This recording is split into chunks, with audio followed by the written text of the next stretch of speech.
के चरणों में नमोस्तु नमोस्तु नमोस्तु, सुल्लभ जी के चरणों में इच्छा में।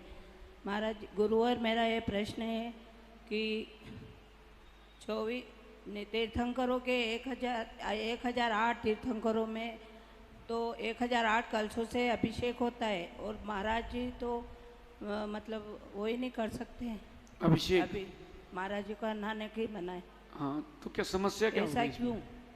ऐसा क्यों? ऐसा क्यों? महाराज नहीं नहाते इसलिए नहीं नहाते। तीर्थंकरों के क्यों होता है? हाँ, देखिए, तीर्थंकर भगवान जो होते हैं जन्माभिषेक के समय उनके स्नान का वर्णन है, उनका केवल ज्ञान आदि की बात का वर्णन नहीं है।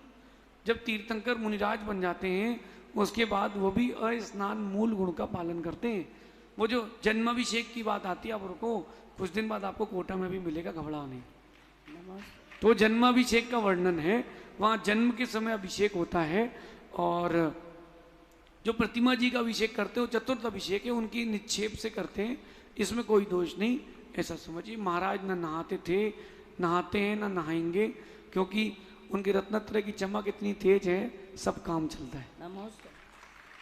अगली जिज्ञासा के लिए तैयार रहेंगे बीणा पाटनी। नमोस्तु भगवान, नमोस्तु नमोस्तु। महाराज जी एक जगह एक तरफ कहते हैं कि अपनी चादर के हिसाब से पैर फैलाना चाहिए और दूसरी तरफ कहते हैं कि अपने चादर इतनी लंबी कर लो कि पैर छोटे पड़ जाएं।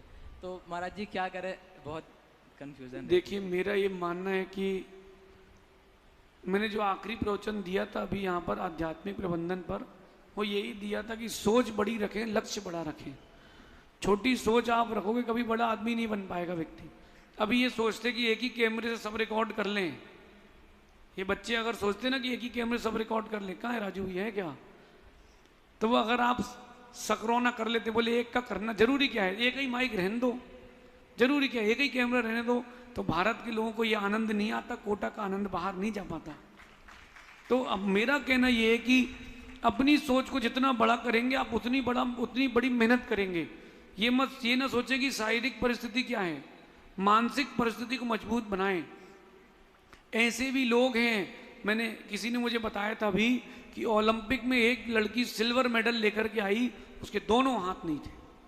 और किस में लेकर के आई? तीरंदाजी में। तीरंदाजी में वो सिल्वर मेडल कैसे लेके आ गई जिसके दोनों हाथ नहीं थे? उसने उसके बाद भी निशाना लगाया और उसका निशाना जो 10 मार्क्स की जगह 9 मार्क्स में उसको सिल्वर मेडल मिला। अब बताओ, उसके पास तो हाथ ही नहीं है, अब क्या करेगा? तुम्हारे पास हाथ है, पैर है, मस्तिष्क को मजबूत करो, सोच बड़ी करो। जैसे यहाँ लोग 10 उपवास करने बैठे, कितने लोग कर रहे हैं 10 उपवास? मन बना के बैठ जाओ, 10 क्या 16 भी हो जाएंगे। बिल्कुल नहीं घबराना। मेरा सोचना ये है, अपने लक्ष्य को जितना बड़ा करोगे उतना बड़ा पुरुषार्थ करोगे।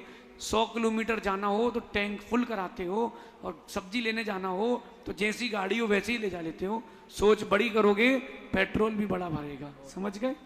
चलिए अगली जिज्ञासा के लिए तैयार रहेंगे इंदौर से